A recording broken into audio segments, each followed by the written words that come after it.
பாசத்திற்குரிய சகோதர சகோதரிகளே, இன்னும் ஒரு சில தினங்களிலே அல்லாஹ்வினுடைய கருணையினுடைய மாதம், அல்லாஹ்வுடைய அருள் பொழியக்கூடிய கண்ணியமிக்க ஒரு மாதத்தை அடையக்கூடியவர்களாக நாம் இருக்கின்றோம். அந்த மாதத்தை அடைவதற்கான நம்மளுடைய எல்லா தயாரிப்புகளையும் நாம் தயாரித்து கொண்டிருக்கிறோம்.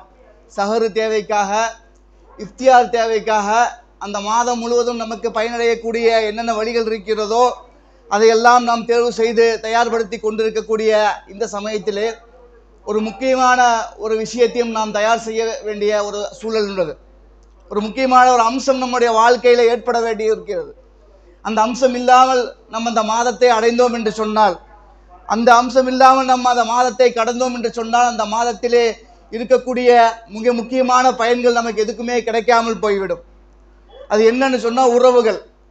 இன்னைக்கு எத்தனை பேரை பார்க்குறோம், எங்கள் அக்கா கிட்ட நான் பேசுறதில்ல, என்னுடைய சகோதரிடத்திலே நான் 4 ஆண்டுகள் 5 ஆண்டு காலமாக நான் பேசுவதில்லை, என்னுடைய தகப்பனிடத்திலே நான் பேசுவதில்லை, என்னுடைய தாய்க்கு எனக்கு பிரச்சனை, அதனால் நாங்கள் பிரிஞ்சு இருக்கிறோம், என்னுடைய குடும்பத்தில் இருக்கக்கூடிய உறவுகள் மாமா மாமி போன்றவரிடத்திலே எனக்கு சண்டை, அதனால் பல வருட காலமாக நாம் பிரிந்திருக்கிறோம் என்று சொல்லக்கூடிய சூழ்நிலையை சர்வசாதாரணமாக நம்மிடத்திலே பார்க்க முடிகிறது.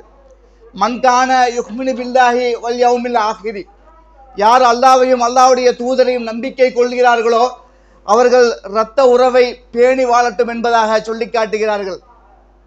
எந்த அளவுக்கு என்று சொன்னால், முஃபஸ்ஸீர்கள், ஆலிம்கள், உலமாக்கள் எல்லாம் ஒட்டுமொத்தன்றுடைய கருத்து என்னன்னு சொன்னால், இந்த இரத்த உறவை பேணி வாழ்வது, இந்த இரத்த உறவோடு சேர்ந்து இருப்பது சுன்னா அல்ல, வலியுறுத்தப்பட்ட கட்டாய கடமை என்பதாக சொல்லி காட்டுகிறார்கள்.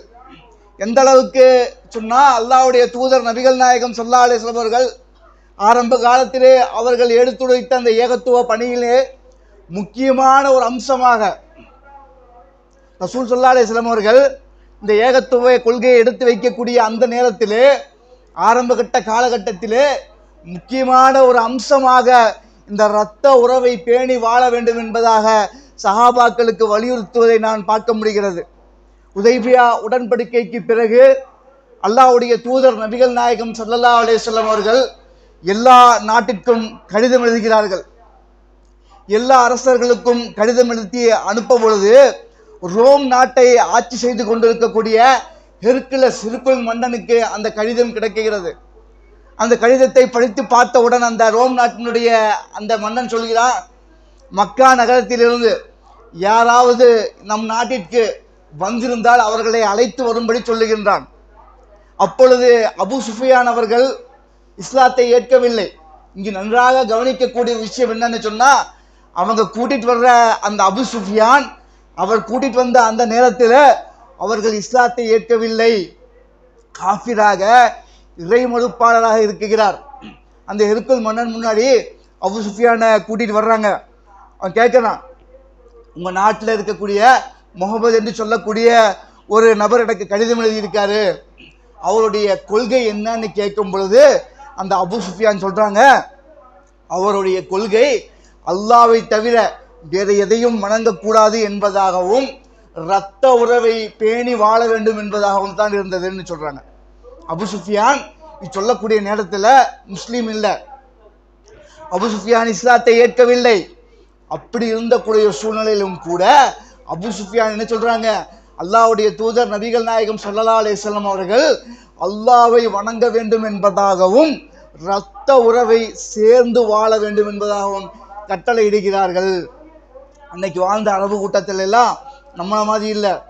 இன்னைக்கு நம்ம ஏதாவது பிரச்சனை, ஏதாவது சண்டை, ஏதாவது மனசு தாபம் வந்துருச்சுன்னு சொன்னால், ஒரு நாள் 10 நாள் மீறி போனால் 1 மாதம் 2 காலம் பேசாமல் இருப்போம். ஆனால் அவர்கள் அப்படி அல்ல, காலம் காலமாக வம்சமாக 100 ஆண்டு காலத்துக்கு மேலாக சண்டையிட்டு கொண்டு பேசாமல் இருப்பாங்க.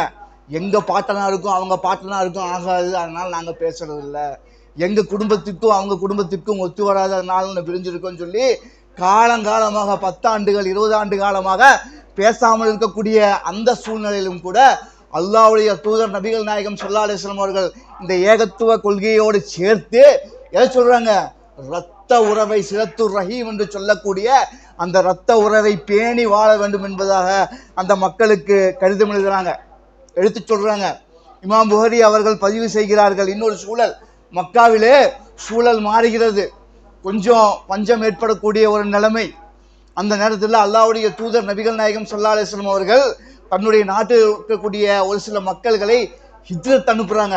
அப்படி ஹிஜ்ரத் அனுப்பக்கூடிய அந்த நேரத்தில் ஜாஃபர் இப்னு அபூ தாலிப் என்று சொல்லக்கூடிய ஒருவருடைய தலைமையின் கீழே ஒரு சில நபர்களை எங்கே அனுப்புறாங்க? அபிசீனியா நாட்டிற்கு ஹிஜ்ரத் அனுப்புறாங்க.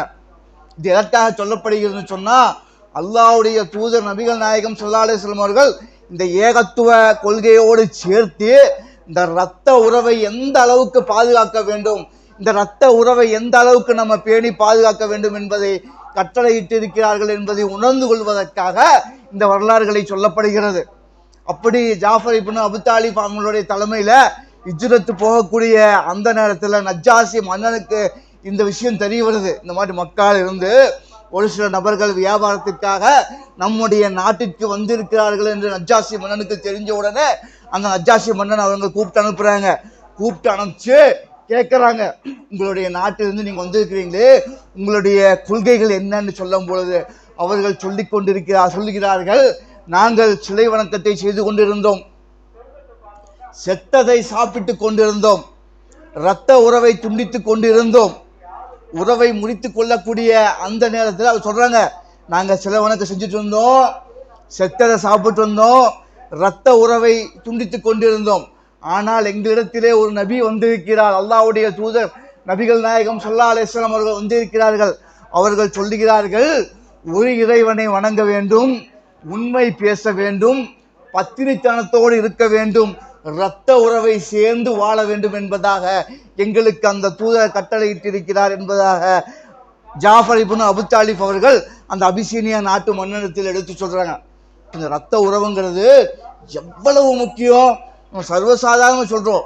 இந்த ரமதான் வந்துருச்சுன்னு சொன்னா எல்லாமே உறவுகளை தேடி போய் பார்த்து அவர்களுக்கு தேவையான இந்த விஷயங்களை, சகருக்கு தேவையான விஷயம், இஃப்தாருக்கு தேவையான பொருட்கள், இன்னும் அவர்கள் நோன்பு பெருநாளை கொண்டாடக்கூடிய அந்த பொருட்களை வாங்கி கொடுக்கக்கூடிய இந்த நேரத்தில் நான் போக மாட்டேன், நான் அவங்கக்கிட்ட பேச மாட்டேன், அவங்களுக்கு எனக்கும் உறவு இல்லை, அவங்களுக்கு எனக்கும் எந்தவித ஒட்டு உறவும் இல்லை, நாங்கள் அவர்களை காலங்காலமாக வெறுத்து வருகிறோம் என்று சொல்லக்கூடிய சகோதரர்கள் சிந்திக்க கடமைப்பட்டுள்ளீர்கள். ஒரு சில சகோதரர்கள் பெத்த தாய் தந்தை இடத்திலே பேசுறதில்லை.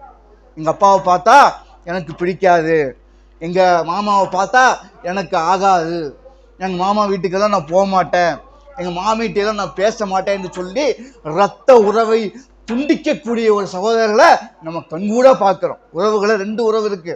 ஒன்று சிலத்துர் ரஹீம் என்று சொல்லக்கூடிய இரத்த உறவு, மற்றொன்று நம்முடைய மனைவியின் மூலமாக, அதாவது நம்முடைய வாழ்க்கையில் இடையிலே தொற்றிக்கொள்ளக்கூடிய உறவு, மனைவியின் மூலமாக வரக்கூடிய உறவு, மாமனார் மாமியார் மச்சினன் என்று சொல்லக்கூடிய அந்த உறவு.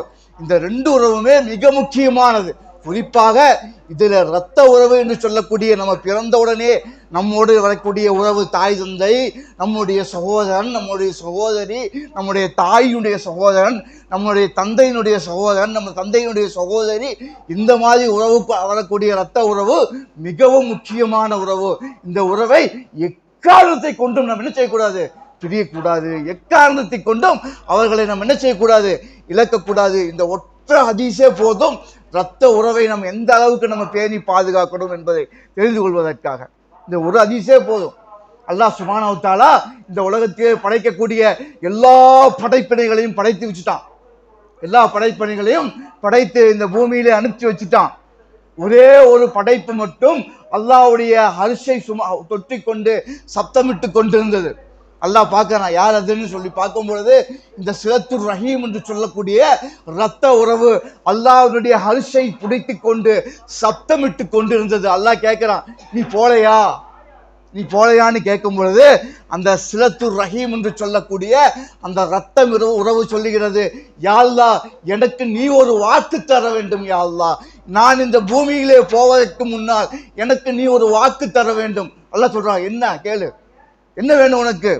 அப்படின்னு கேட்கும் பொழுது அந்த இரத்த உறவு சொல்லுதான், யா அல்லாஹ், இந்த பூமியிலே யார் யார் என்னை சேர்ந்து வாழ்கிறார்களோ அவர்களை எல்லாம் நீ சேர்ந்து வாழ வேண்டும் யா அல்லாஹ். இந்த பூமியிலே என்னை யார் யார் பிரிந்து வாழ்கிறார்களோ அவர்களை எல்லாம் நீ பிரிந்து வாழ வேண்டும் யா அல்லாஹ். இந்த வாக்கு எனக்கு நீ தர வேண்டும் யா அல்லாஹ் என்று கேட்ட உடனே அல்லாஹ் சுப்ஹானஹு வ தஆலா சொல்கிறாராம், டேய், உனக்கு நான் என்ன பெயர் வைத்திருக்கிறேன் என்று தெரியுமா?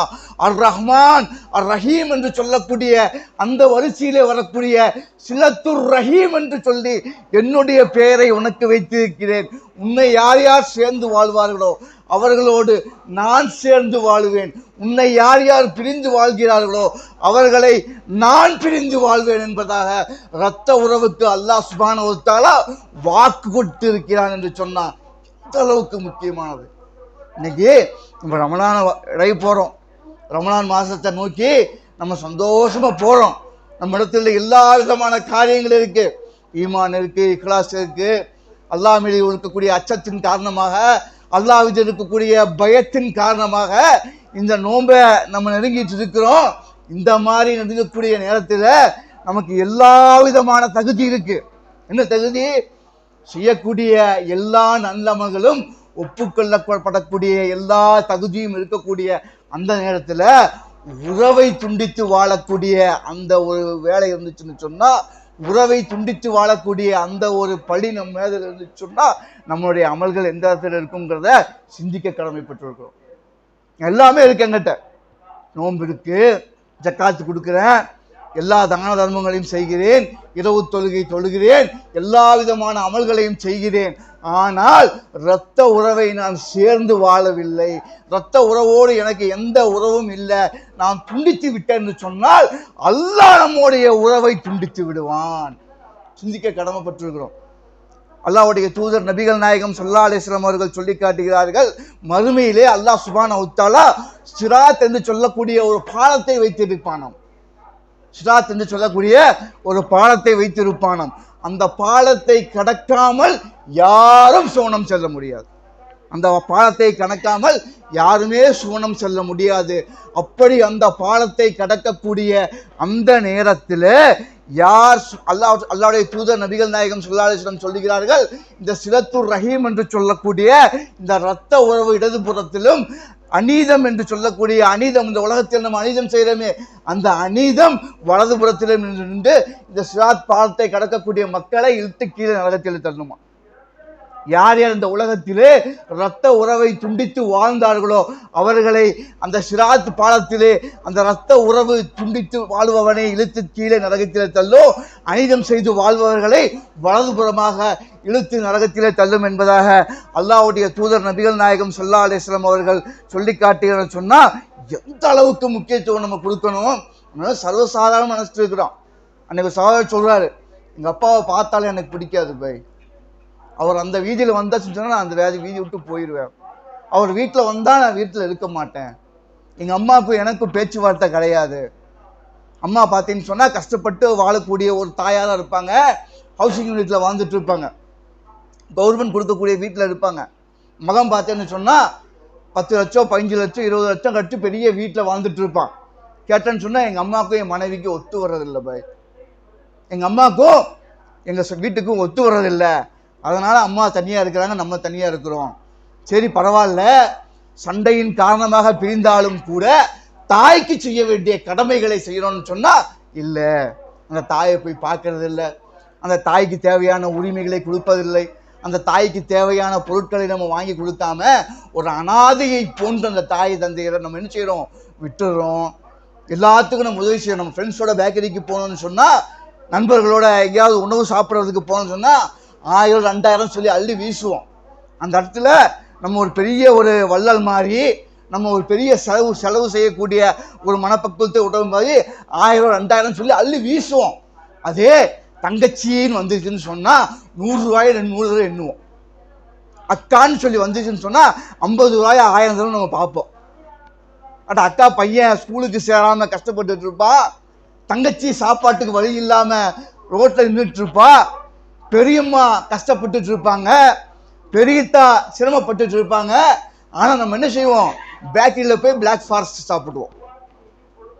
நம்ம போய் ஹோட்டலில் போய் 2000 3000 சொல்லி 5-6 நண்பர்களை சேர்ந்து நம்ம செலவு செய்வோம்.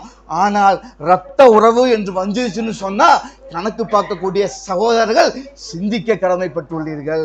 அல்லாஹ்வுடைய தூதர் நபிகள் நாயகம் ஸல்லல்லாஹு அலைஹி வஸல்லம் சொல்றாங்க, இந்த உலகத்துல வாழக்கூடிய மக்கள் அனைவருக்குமே விஷயம், சுபனத்துக்கு நீங்க சாந்தமான முறையில போகணுமா?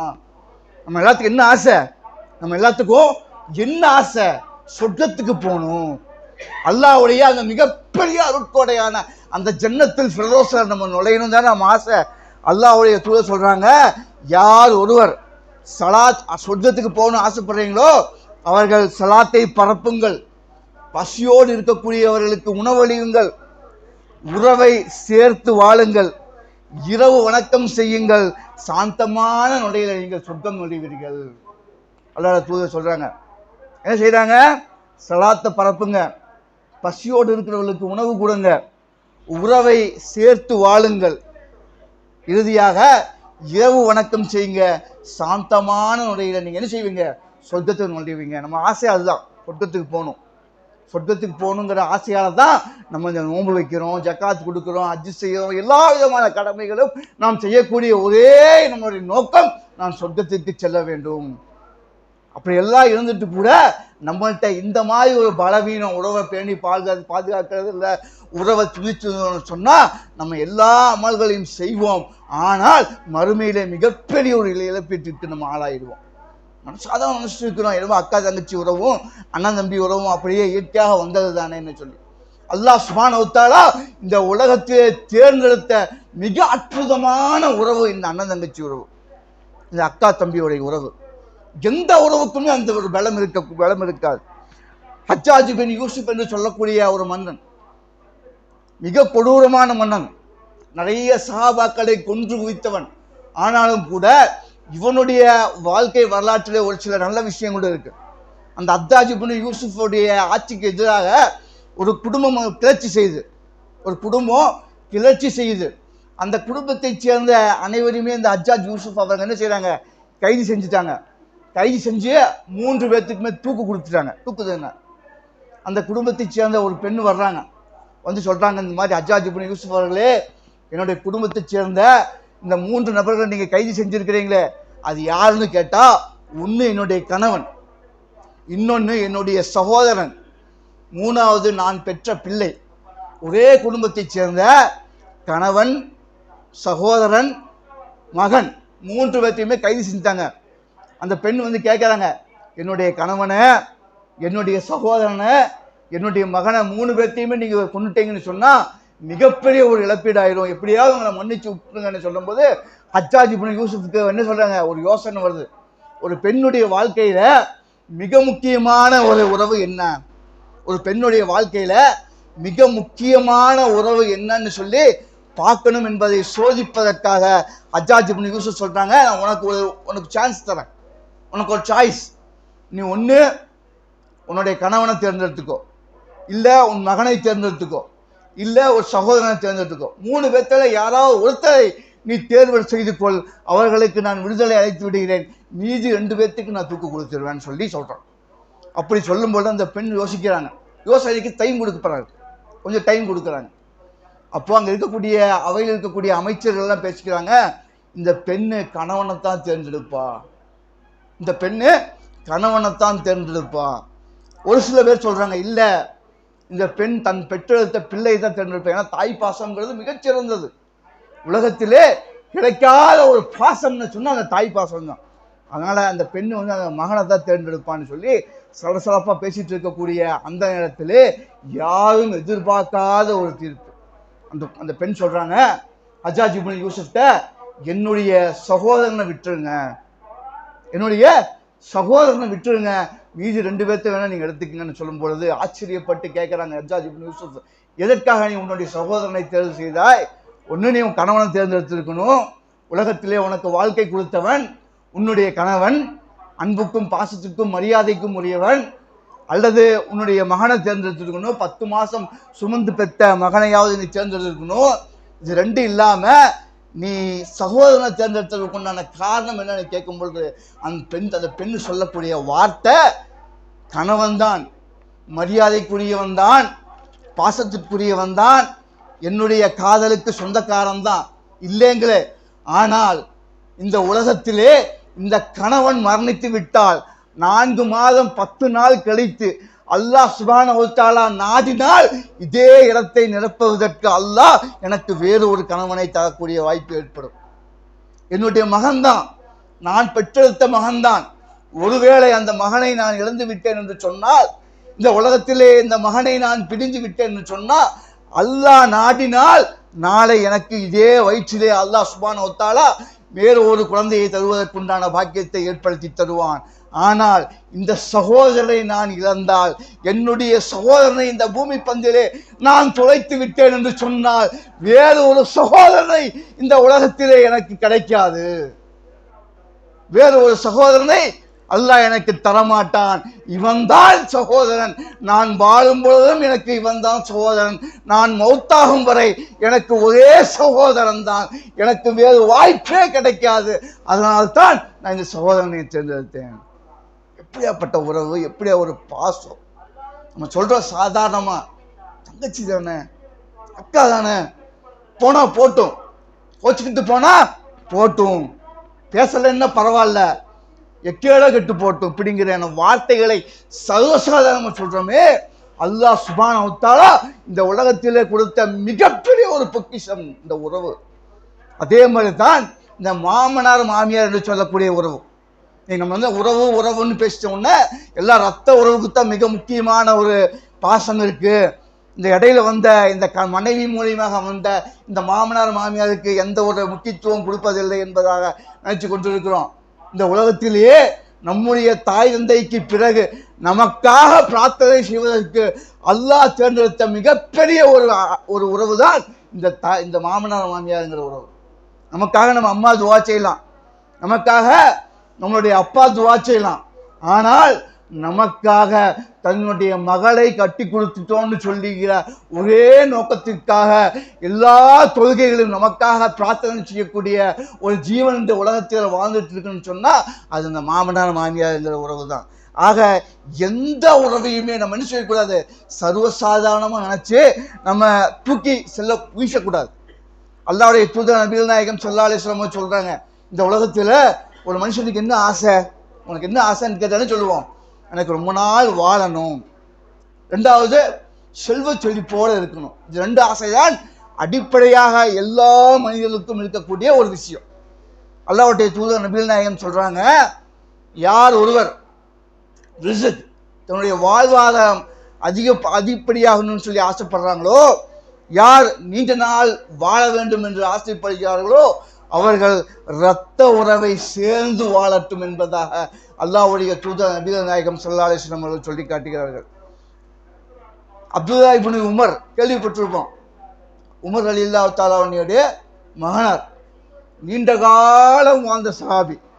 எந்த அளவுக்குன்னு சொன்னா ரசூலுல்லாஹ்வுடைய காலத்தில் வாழ்ந்தார், அபூபக்கர் சித்திக் ரலியல்லாஹு தஆலா அவருடைய காலத்தில் வாழ்ந்தார், உஸ்மான் ரலியல்லாஹு தஆலா காலத்தில் வாழ்ந்தார், அலி ரலியல்லாஹு அவருடைய காலத்தில் வாழ்ந்தார். கடைசியில் அந்த ஹஜ்ஜாஜ் இப்னு யூசுப்னு சொன்ன அந்த ஆட்சி காலத்து வரைக்கும் இந்த அப்துல்லா இப்னு உமர் அவர்கள் வாழ்ந்துட்டு வராங்க. இப்போ நீண்ட கால வாழ்க்கை. இவரிடத்துல ஒரு சம்பவம் நமக்கு கிடைக்குது. இவருடைய வாழ்க்கையிலிருந்து நமக்கு ஒரு மிகப்பெரிய ஒரு படிப்பெண்ண கிடைக்குது. அந்த அப்துல்லா உமர் அவர்கள் ஒரு காட்டு பகுதியில் போயிட்டு இருக்கிறாங்க.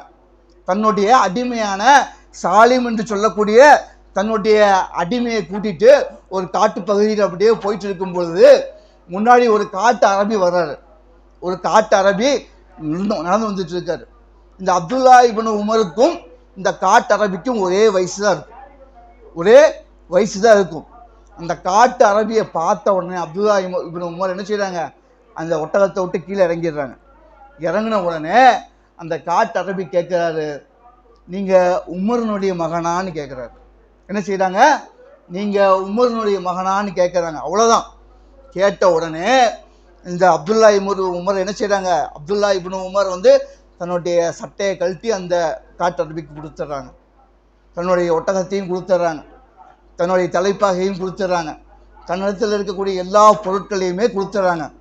இந்த அடிமை சாலிமுக்கு ஒரே ஆச்சரியம், என்னடா அவர் ஒன்றுமே கேட்கல, நீங்கள் உமரனுடைய மகனான்னு மட்டும்தான் கேட்டார், அதுக்குள்ளே எல்லாத்தையும் கழட்டி கொடுத்துட்டாரேன்னு சொல்லி கேட்கும் பொழுது அப்துல்லா இப்னு உமர் என்ன சொல்கிறாங்க, இன்னல் அபரல் பிர்ர உத்தாபி, அதாவது நன்மையிலே மிகச்சிறந்த நன்மை என்னன்னு சொன்னால் தன்னுடைய தந்தையினுடைய தோழருக்கு யார் உபகாரம் செய்கிறார்களோ அதுதான் நன்மையிலே மிகச்சிறந்த நன்மை என்பதாக சொல்லி காட்டுகிறாங்க.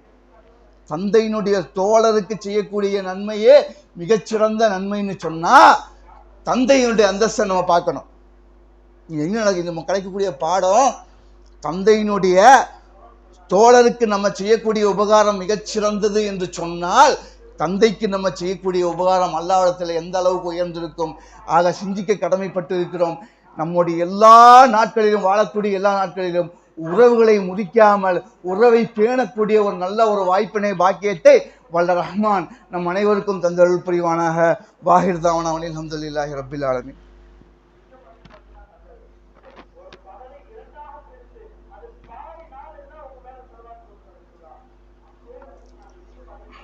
அல்ஹம்துலில்லாஹ் அல்ஹம்துலில்லாஹ் அஸ்ஸலாத்து வஸ்ஸலாமு அலா ரசூலில்லாஹ் வ அலா ஆலிஹி வஸ்ஸஹ்பிஹி அஜ்மாயின்.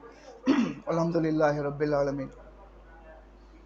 பாசத்திற்குரிய சகோதர சகோதரிகளே, இந்த இரத்த உறவை பற்றி நம்ம பார்த்தோம்.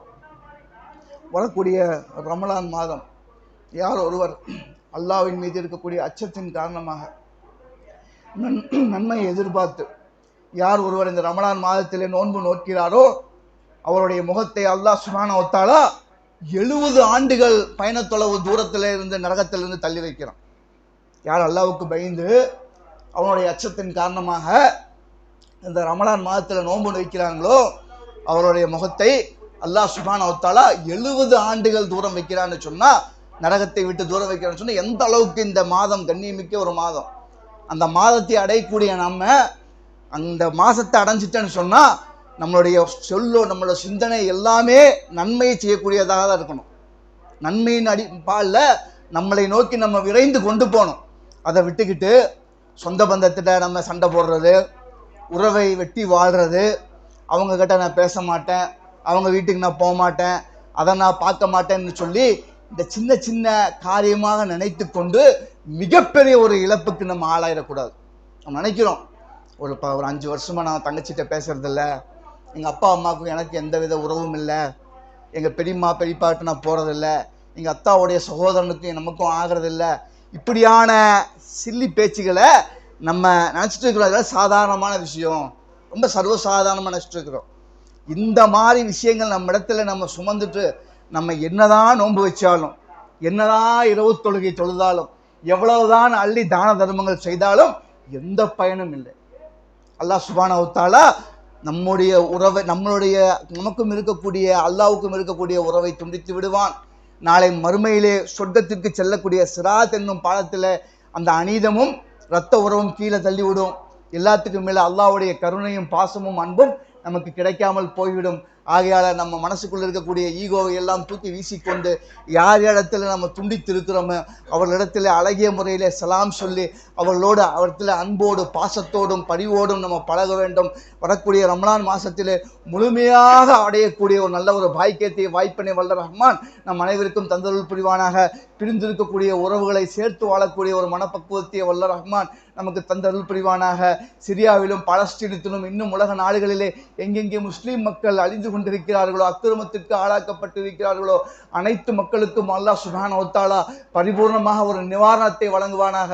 ஷஹீதர் மரணித்த அனைவருக்கும் ஷஹீதுடைய அந்தஸ்தை தந்தருள் புரிவானாக. இன்னும் மக்காவில் இருக்கக்கூடிய மஸ்ஜிதுல் ஹரமுக்கு செல்லக்கூடிய ஒரு பாக்கியத்தை உலக முஸ்லீம் மக்களுக்கு அனைவருக்கும் வல்ல ரஹ்மான் தந்தருள் புரிவானாக. நம்முடைய நம்முடைய செயல்களை வல்ல ரஹ்மான் அங்கீகரித்து நாளை அல்லாஹ்வுடைய தூதர் நபிகள் நாயகம் ஸல்லல்லாஹு அலைஹி வஸல்லம் அவர்களோடு சொர்க்கத்தில் இருக்கக்கூடிய நசீபையும் பாக்கியத்தையும் எனக்கும் எனது குடும்பத்தாருக்கும் உங்களுக்கும் உங்களுடைய குடும்பத்தாருக்கும் வல்ல ரஹ்மான் தந்தருள் புரிவானாக. வாஹிர் தாவானா அல்ஹம்துலில்லாஹி ரப்பில் ஆலமீன். அஸ்ஸலாமு அலைக்கும் வரஹ்மத்துல்லாஹி வபரகாத்துஹு.